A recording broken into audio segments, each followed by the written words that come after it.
All right, folks, how's everybody doing today? I'm going to talk to you in this webinar about how to never fail on a diet, or how to never fail on a diet again. Now, this time of year especially, everyone's decided, to commit to changing their bodies once and for all, to losing the weight and keeping it off and all these other things. Signing up for a fitness program or a coaching program. And a lot of the questions and comments I receive this time of year reflect that people still don't understand why it is they continually fail because of mindset factors. So I'm going to talk about in here how to never fail on a diet. So every year it's kind of the same thing for a lot of people out there. You start out with a goal to lose so many pounds, which is already a mistake because you make it all about the numbers. You start out with a goal to lose, say, 20 pounds, and look what happens by the end of the year. You start out with a goal to lose 20 pounds, and at the end of the year, now you only have 30 pounds to lose. And that happens over and over again. Yep, you've gained even more weight in spite of your goal to finally get weight under control. So what happened? What happens? As I've discussed in many of my books and projects, when you make weight loss goals or physique transformation goals be all about numbers and dress sizes and pant sizes and waist sizes, you miss the bigger picture, and very often that's the exact thing that leads to inevitable failure. We're going to talk about that. So again, how to never fail on a diet. A famous football coach, Bear Bryant, once said, "It's not the will to win that matters. Everybody has that. It's the will to prepare to win that matters." Well, the same principle applies to weight loss and physique transformation goals. Anyone can claim a New Year's resolution: I'm going to finally lose the weight. I'm going to build my body. I'm going to change my physique. But how many people who make those claims in their heads, and they're sincere, but how many of you deeply, deeply, deeply consider the will it takes to prepare to make that transformation, to lose the weight? How many of you consider the will to follow the process over the goal itself? So yes, I'm going to say this as I say it again and again and again. This is why the goal is the process and the process is the goal. Anyone can commit in their minds and in their hearts to a someday dream, or this time I'm going to do it. Making that dream a reality costs, and it costs in time, in sweat, in perseverance, but it also costs in the willingness and desire to put in the time, to work through the sweat, and to show up when you don't feel like it for the perseverance. So what are we talking about here that people keep paying no mind and attention to? Why do some people succeed and other people fail? We're talking about character. That's what we're talking about here. But no one wants to hear it. I can guarantee you, when I talk about these subjects, I'll get a few people paying attention, watching the videos, reading the articles, and it'll resonate with a few people who are finally ready to hear the message.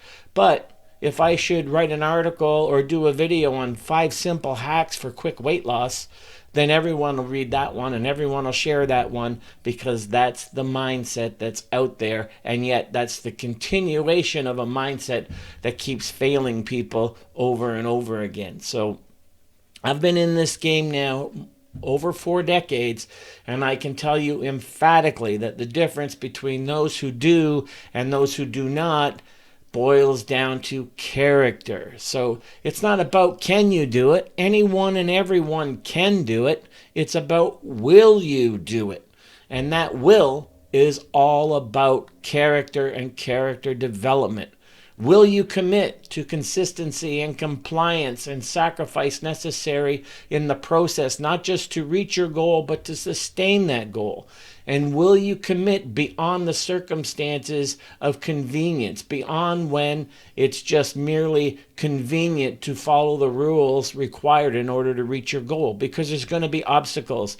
There's going to be slip-ups. Are you willing to commit in those times that are less convenient than other times? So I'm talking here, if you really want to know how to never fail on a diet, You have to vault diet strategy to the level of character. We'll put up on the screen here the book that you see behind me, The Anti-Diet Approach to Weight Loss and Weight Control, where I talk all about this kind of mindset. So this is not for the faint of heart. Now, I've told this following story so many times in blogs and in a couple of my books, but it bears repeating so you understand what I mean about vaulting diet strategy to the level of character. So I'm talking about my ex-wife. Now, my ex-wife, Annie, and I, we were touring Europe back in 2009.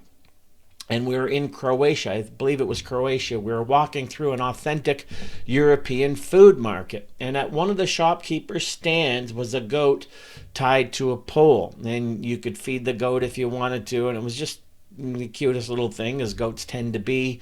2 different colored eyes and tons of personality. We stopped to feed it and pet it, and then we continued on our way through the market. And we went all the way down one side of the market and then came back up the other side. And as we did so, there was that goat again. But now the goat was hanging upside down, freshly skinned, and the blood draining from its neck into a pail. And I'm telling you this story because that was too much for my ex-wife to witness. Combine that sight with the emotion that it provokes, along with other sights we witnessed in the market that day, watching live fish being beheaded and gutted, and watching rows of rabbits skinned just like the hanging of the goat. That kind of thing that you witness with your own eyes, like the old saying, don't ask how the sausage is made.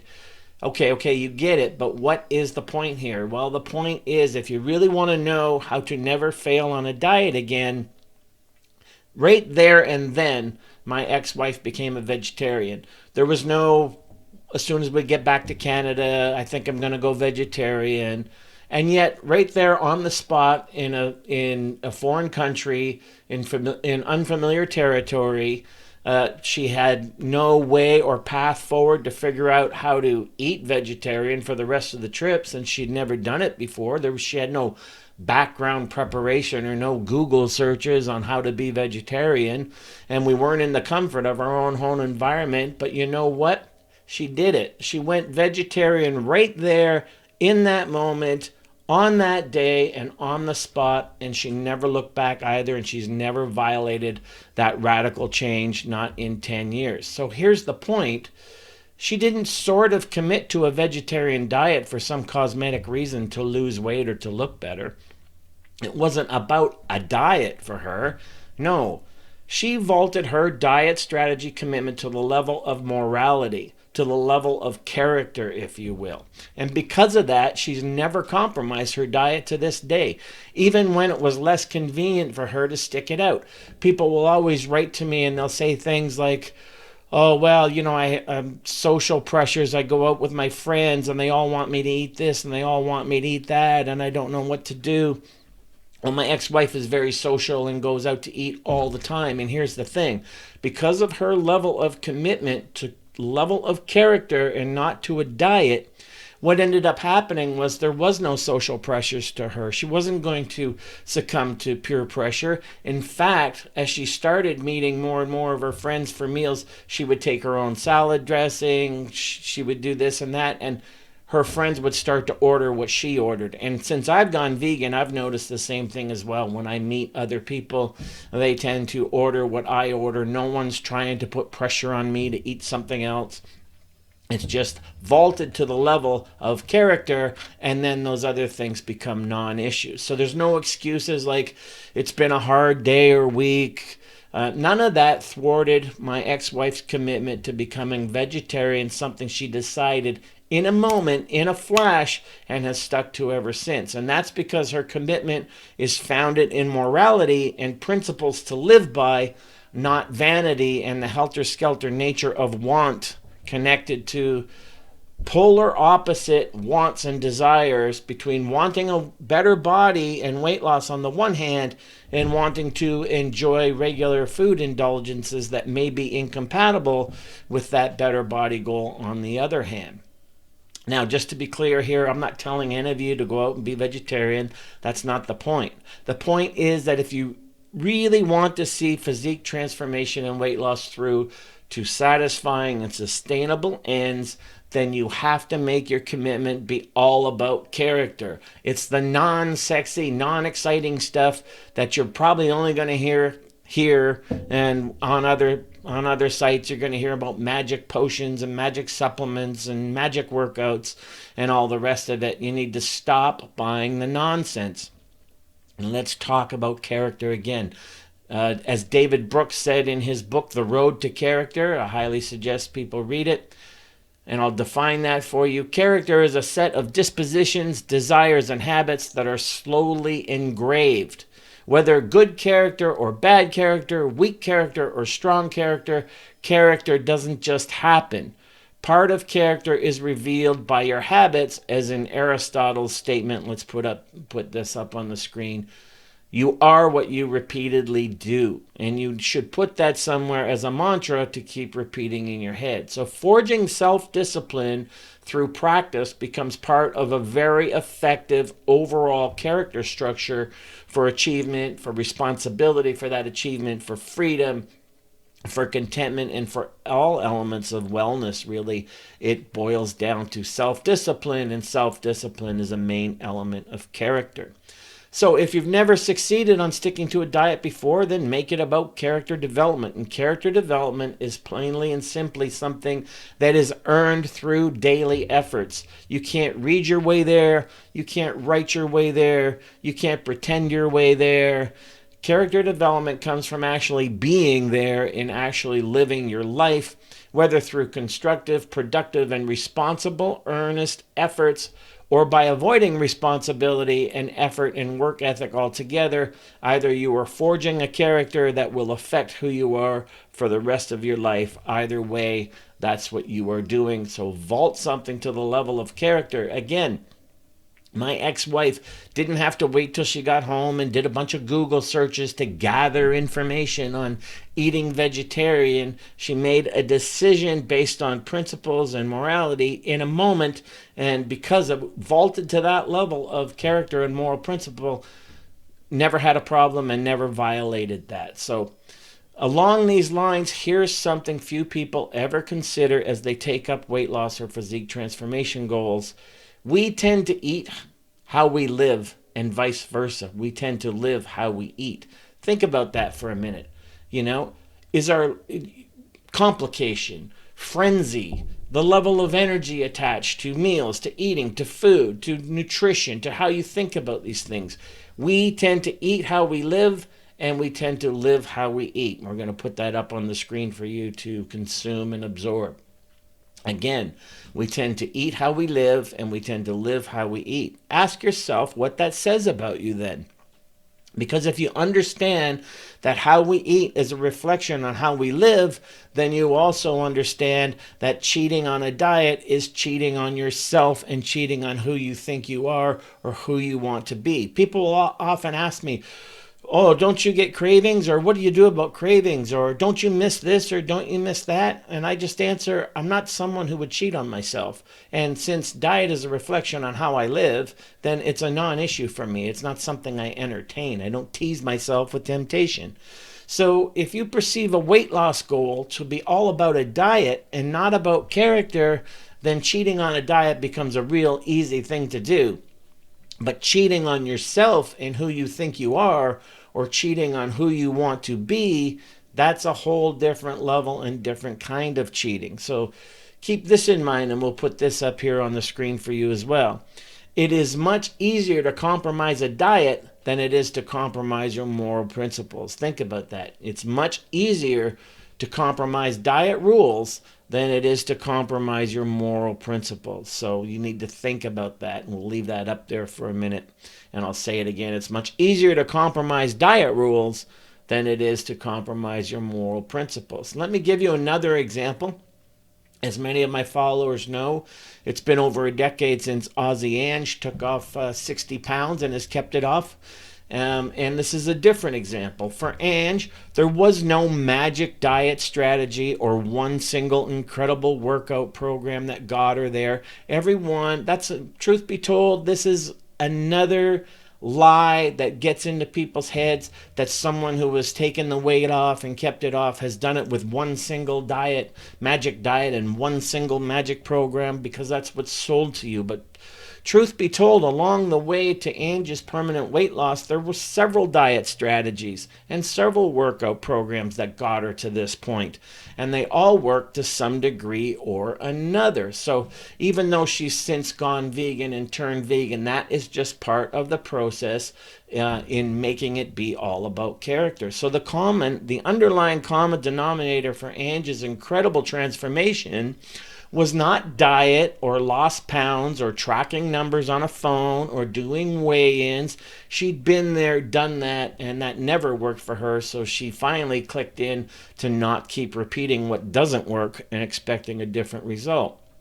Instead, it was finally committing to be the person she wanted to be, and then she acted resolutely within that equation. She finally learned, as you must learn, that you need to treat yourself as if you were someone worth taking care of and committing to, then act accordingly. Let me put that on the screen for you. Treat yourself as if you were someone worth taking care of and committing to, then act accordingly. And she realized that medicating her negative moods and circumstances with food was no longer going to be who she is. And that fundamental mind shift changed everything for her, just as that fundamental mind shift changed everything for my ex-wife as well. So let me point out then, that doesn't mean her weight loss was one long linear line of progress with no obstacles or stumbles. That's another commonly widely held notion about anyone's weight loss or physique transformation, and it's a notion that is just plain foolish and dumb.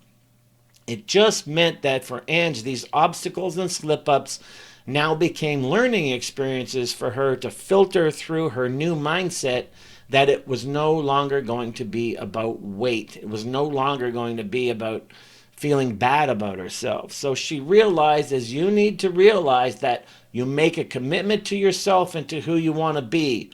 That is the higher commitment. You do not make a commitment to a diet. That is the lower commitment. So let's put that on there again. You make a commitment to yourself and to who you want to be. That is the higher commitment. You do not make a commitment to a diet. That is the lower commitment. And as I said earlier, it's much easier to violate diet rules than it is to compromise moral integrity. So think about that. A commitment to a diet is an incredibly easy thing to break or compromise, and you've likely been there and done that many times over, right? But a commitment to yourself on the level of moral principle, on the level of integrity, in a way where you're not going to let yourself down, that is not as easy a thing to break. So what both examples above include is putting rules in place and then abiding in them, but not so you can step on a scale in order to determine how much self-loathing or self-acceptance you get to carry around with you all day after you do your weigh-in.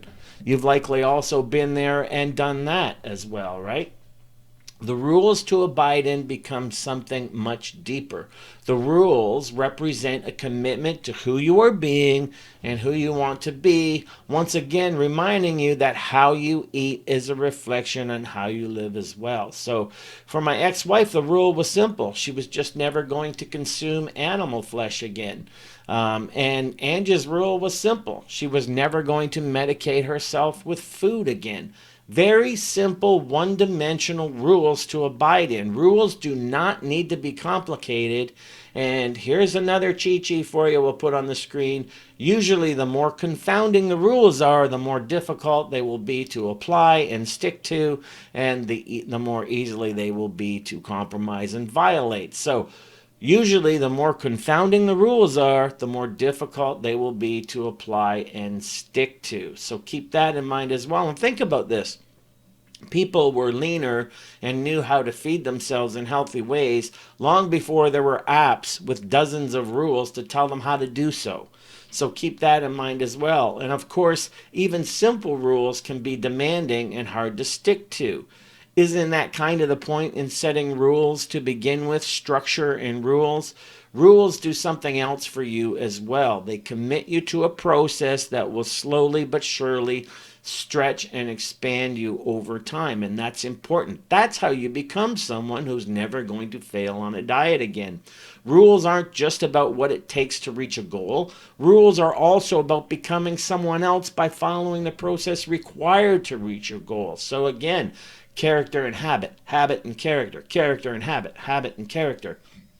And when the commitment to yourself is to yourself and not to a diet, becoming that someone you've always wanted to be, well, that happens without you even being aware that it's happening. Ange finally became the person she always wanted to be. She reached her dream of just being able to wear nice dresses again. It wasn't about being on a physique stage or having abs. It was about being someone else better than who she was being at the time. So following rules does that for you. It stretches you into becoming that new person. And whether you know it or not, you put rules in place so that you can gradually stretch and expand yourself in these ways. This takes you beyond who you used to be when you were always about just trying to follow a diet. As you stretch yourself beyond your current limitations of thoughts and behaviors, you realize along the way that you may not be where you want to be, but you know you are no longer where you used to be, and that gives you strength and feeds your motivation. So it's an important thing to realize, and you're only going to realize that notion of progress when you set rules in place, simple rules, and abide in them. So it no longer becomes about stepping on bathroom scales for judgment on how you are doing. You are now onto something much deeper than that. And again, that leads you to a place on how to never fail on a diet again. You invest yourself in the value of routine and rules and in the knowledge of their value, and you embrace them. You find a rhythm for day-to-day ritual of chores and duties. Over time, these things no longer feel like any kind of accomplishment, even though they are. They're just how you live. The value of daily structure spearheads accomplishments of minor and major varieties. And this is what the practice of self-discipline feels like. You surrender that whole resistance mindset. It's the ongoing momentum of character building without you noticing it or chasing after it. You just find that rhythm in day-to-day process and keep showing up for it. That's how it's done. You can finally stop focusing on diet mentality madness, the North American diet mentality madness, and see and understand the deeper picture. So, as your focus moves away from self-judgment over diet adherence, you get more efficient at assessing your own character and accessing more productive parts of yourself. And that is really important as well. When you make it about diet, you don't access the more productive parts of yourself and become someone else. When you let go of diet as that thing, and you let go of measured weight loss as being the only thing you want, you also let go of that terrible mindset of resistance and the ever-exhausting battle mentality that goes with it, that constant replaying tape in your head that tells you that you need to battle cravings and you need to battle hunger and you need to battle temptation and all the rest of that that just eventually leaves you depleted and exhausted because of the endless battles that take place in your mind. Of course, you're going to sabotage and compromise diet when you exhaust yourself because of a mindset of resistance and a battle mentality that never ends. When you instead start pursuing ideals that you want to live up to, like never eating animal flesh again, or like treating yourself worth committing to, and like never medicating yourself with food again, then you can finally meet your own needs beyond your immediate desires and wants. This means you start paying attention beyond the diet. You can actualize and understand what the Rolling Stones actually meant when they wrote, "You can't always get what you want, but if you try sometime, you just might find that you get what you need." So you may not achieve that ideal physique with six-pack abs that you have in your head that you've always wanted after, but if you let go of that and marry yourself to a process and a moral principle instead, you get what you actually needed all along. You get the self-esteem and self-respect that comes from following a process toward a higher ideal standard for yourself, which is really what you were after by chasing the fantasy but never realized physique that you thought that was going to bring you to.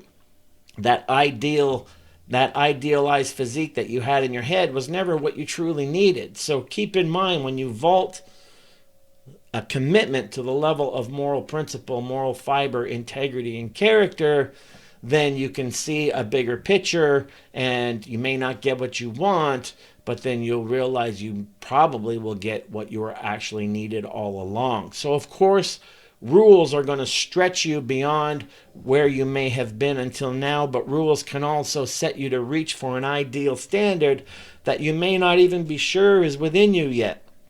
And when you commit to yourself and not to a diet, you commit to a deeper purpose beyond cosmetic appearance.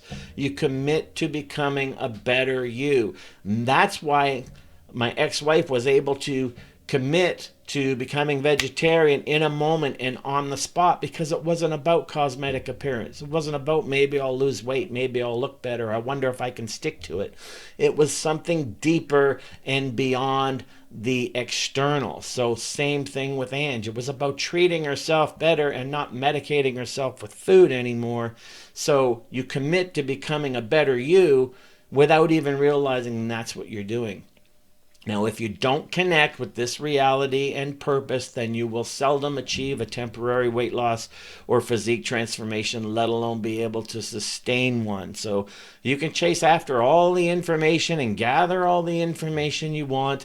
I see it year in and year out, but it's not the people that have the most knowledge who end up getting there. It's the people who have the most self-discipline, and that is a feature element of character. So people committed to diet and weight loss just don't understand that rules beget lifestyle change, and lifestyle change is found in the process, and that is the only way you're going to make it easy and how to never fail on a diet.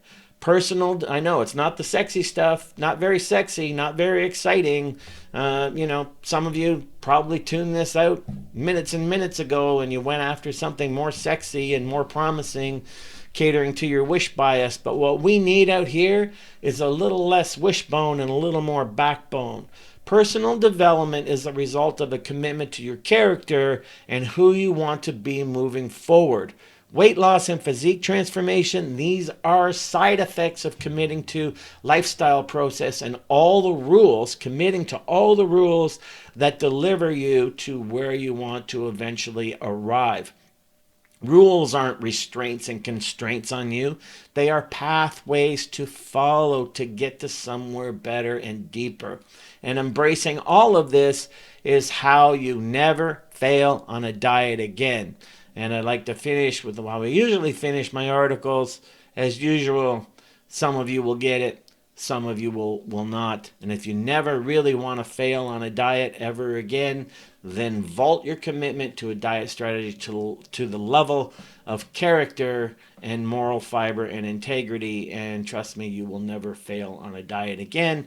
If you want to know how to do that, my book, The Anti-Diet Approach, talks all about those kind of things, and my other book, The Mindset of Achievement, will probably give you some hints as well. So that's my rant and raving for today. Hopefully you benefit from it, and if so, leave some comments below. I'd be happy to review them and post them if I deem them worthy. So hopefully that helped a few of you out there to reconsider a commitment to a diet. You don't commit it to a diet, you commit to yourself. And the diet is just a reflection of that. So stay tuned. I'll have more videos in the future, but a lot of them are going to be about more esoteric stuff that people need to start considering, especially if you're a person who repeatedly fails at cosmetic change goals. Then you need to think of the deeper, higher purpose instead of keep trying the same things and expecting some kind of different result. So keep all that in mind. That's how to never fail on a diet again, and I will see you all in the next video.